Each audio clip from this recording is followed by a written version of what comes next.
There it is, Sam Ogue, the Sam Maguire Cup. Which way will it be heading this evening? Heading north or heading south? The only thing we know at this stage for sure is it'll have red and white ribbons on it. But apart from that, the issue of its destination to be decided over the next couple of hours here at Croke Park. So great scenes here. We've just been looking around at one of the banners. Mick, you saw a banner just behind us here. Repeat it for me again what it was. It says Corkeries. Not keen on He's not Coleman's keen mustard. on Coleman's mustard, that's right. Well, part of the witticisms, of course, that we always get on these big occasions. Now, a little bit earlier on there, we saw the arrival of the Australian Prime Minister, Paul Keating, who's here to enjoy this afternoon's All-Ireland final. And just down on the pitch behind us there, you can see the dignitaries and the Artane Boys band are also waiting for the official arrival out here onto the pitch of the Prime Minister and on Taoiseach Albert Reynolds for the official introduction of the Australian Prime Minister to the crowd here at Croke Park.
Mr. Paul Keating.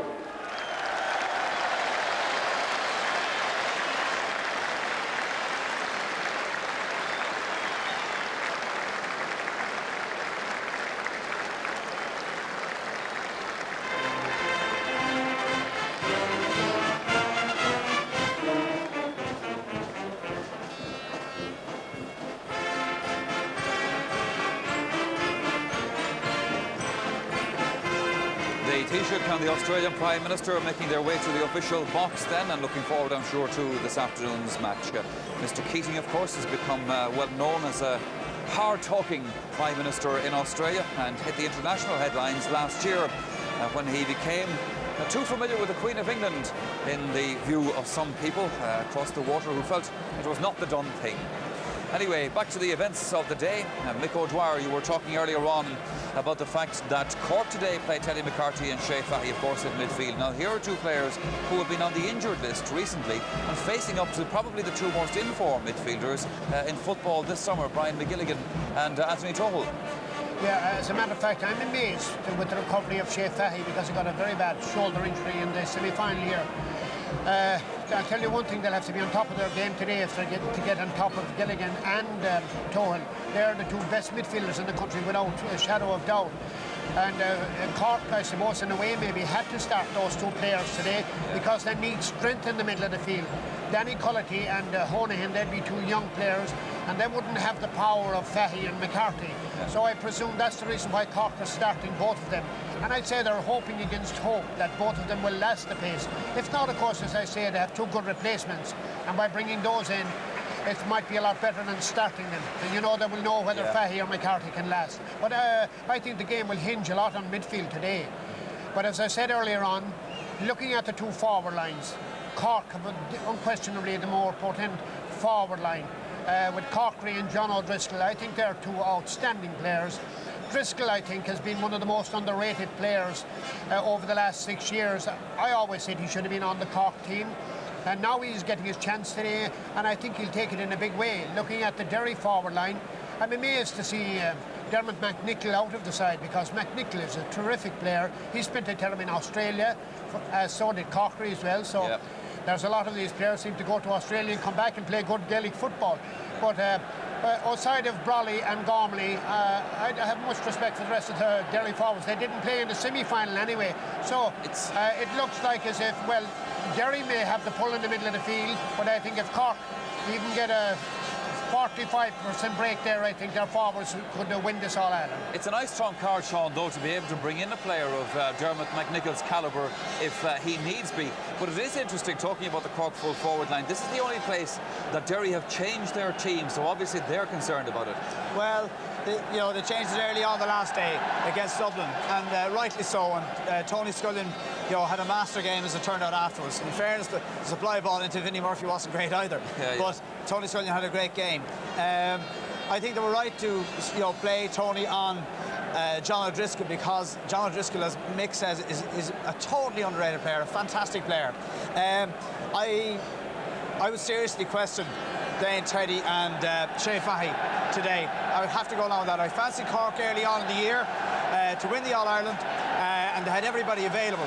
Now I think that they've put themselves in a very, very open position. Well, you probably hear the official announcement go up behind us, because that is to introduce the Cork team led out by their captain, Mick McCarthy.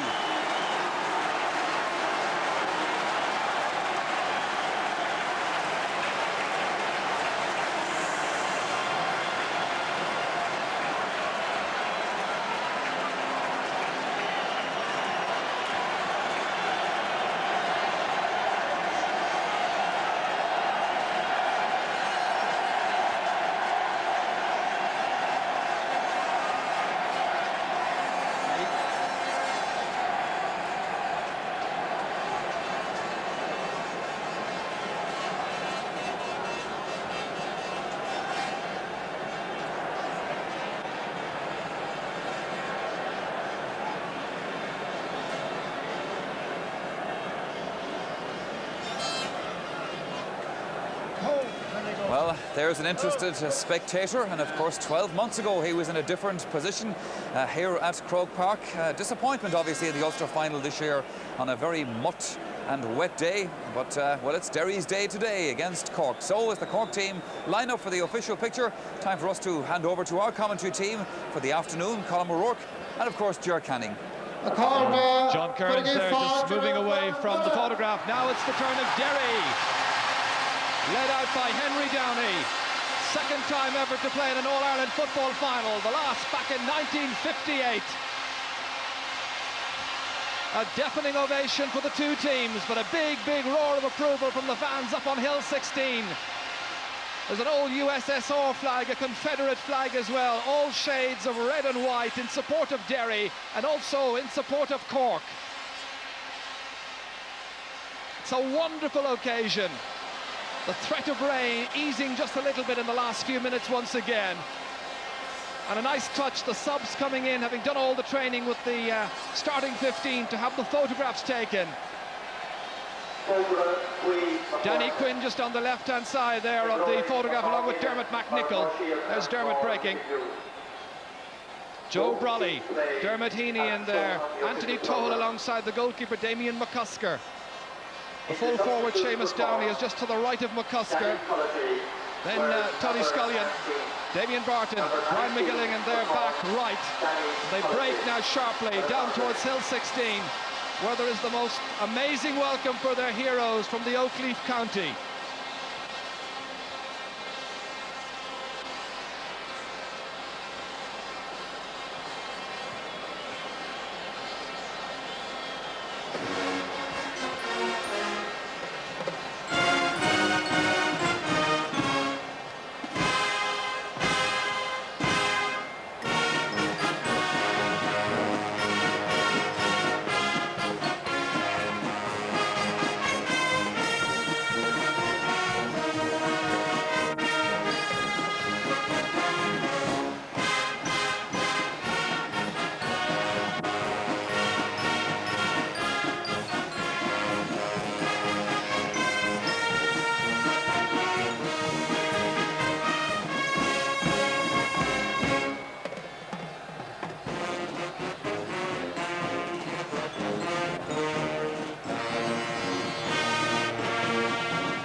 to leave, it would seem, because Joe Brolly broke from the picture quickly and they didn't get a proper photograph of the starting 15.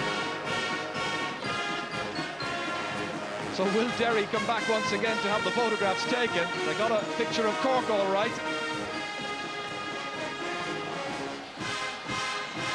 This match this afternoon going all over the globe. And the cameramen here from the various daily and provincial newspapers refusing to budge. So this is our photograph of the cameramen. Des Barry there in the front left-hand side. I can see Ray McManus down there urging all the photographers to hold firm. And they're coming back. This is the first time I've seen this. We'd like to now welcome our viewers all over Australia. They'll be coming to us very shortly, just a little bit premature. So Derry come back. And it's take two now with the big smiles. Brolly is the last one to come across along with the goalkeeper.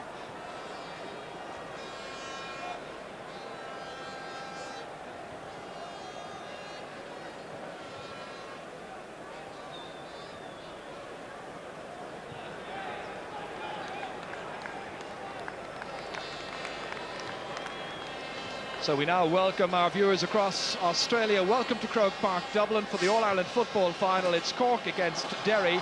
And there's your PM, Paul Keating, visiting Ireland this afternoon, along with Peter Quinn and on Taoiseach, Albert Reynolds. Big day, I know, for you down in Sydney on Thursday, when you're hoping that you'll be successful in your bid for the Olympic Games for the year 2000. We wish you well with that. So now a chance to check on the respective teams this afternoon.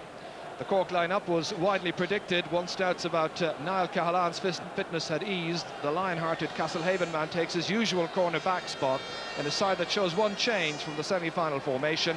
Teddy McCarthy returns to midfield to partner Shea Fahy, the luckless one being American-born Danny Cullity, the danger man in attack, no doubt about it, John O'Driscoll and Colin Corkery, number 13.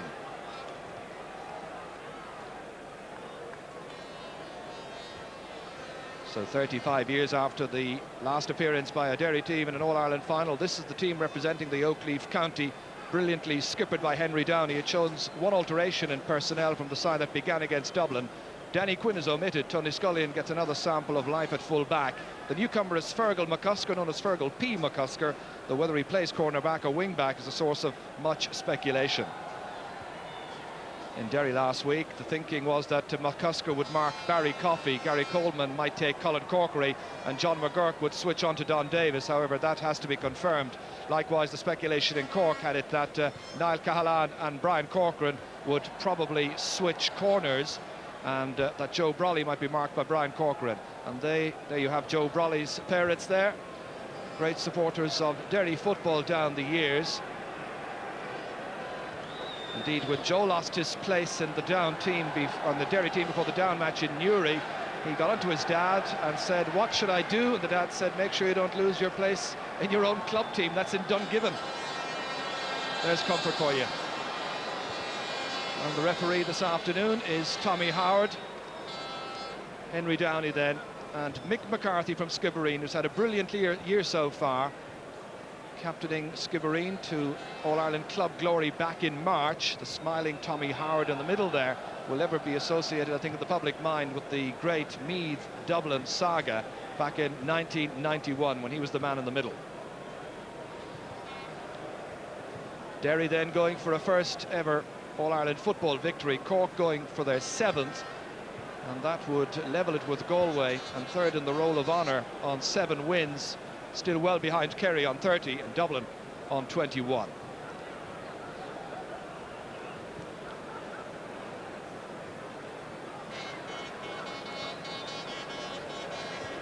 So the toss of the coin, John Leonard and Priav Moir on the left-hand side, making sure that everything works according to schedule.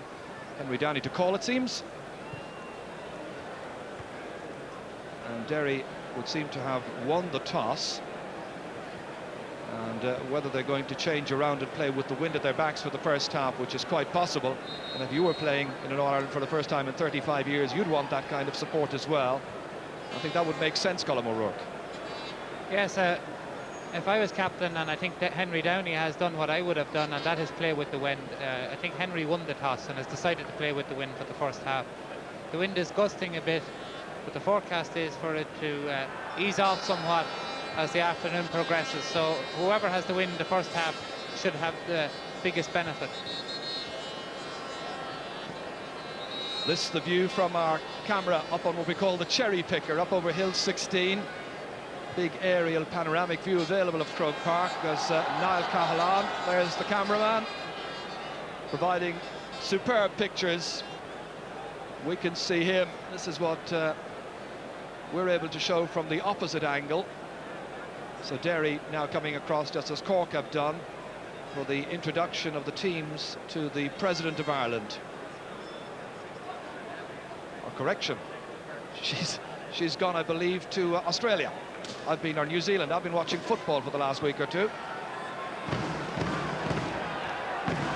Anyway, I'm sure she'll be anxious to find out who wins, so it's into the parade we go. And it's Henry Downey who leads Derry, Mick McCarthy leading Cork.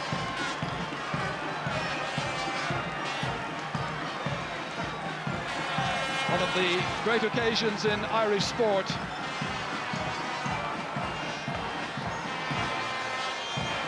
So many people unable to get tickets, so disappointed not to be here to watch Mark O'Connor and Niall Cahalan against the might of Derry.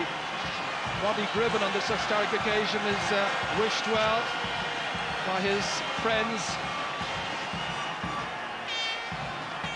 Down in Cork, Conor O'Keefe of Blackrock hospitalised, missing his first final for a long, long time. I've got to note as well that there's a Father Thomas Donaghy of the Salesian Fathers in Samara in Russia, wished well by people in Dungiven today. I'm sure Red Square in Moscow will be appropriately decked out. Lots of Derry and Cork fans, I'm sure, even in Red Square. And Paddy Cromwell of Screen as well, also hospitalised and wished well by all of the Meath people, hoping he enjoys the match.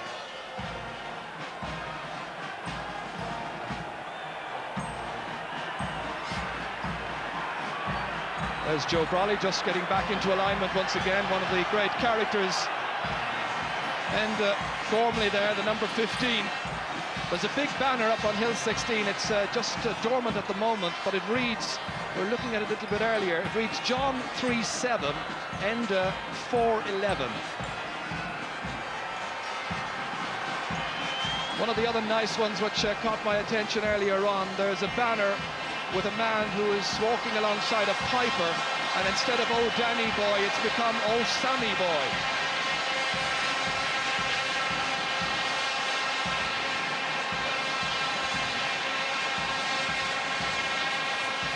How Brolly will stop Cork's reign. Well, he had a terrific semi-final, but now he's got to do it all over again and produce it against either Niall Cahalan or Brian Corcoran. The lads from Docks Bar in Bellaghy sending their good wishes also.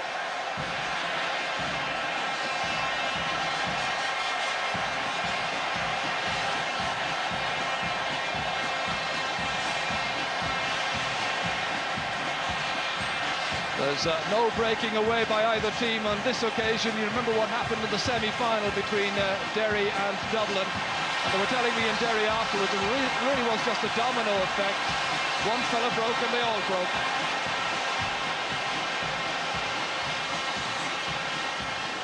So this splendid backdrop of colour.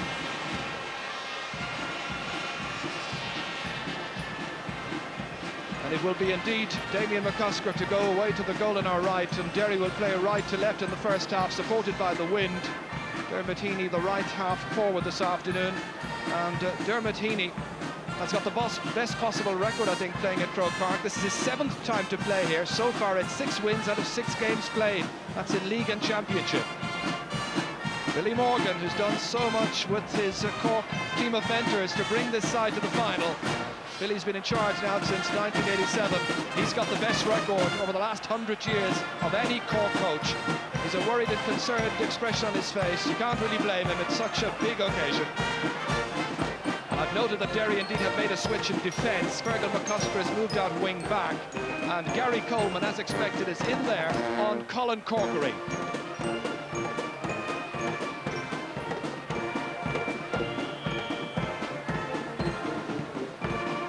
Brian Corcoran lining up on Joe Brolly.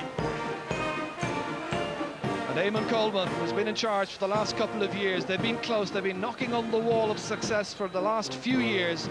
A smiling selector there in the background. It is Dennis McKeever. Dennis, who's got nephew Hugh O'Neill watching this over in Philadelphia, sending his greetings. So the final piece of the ceremonial, our own Navian, the Artane Boys Band and Finbar Wright.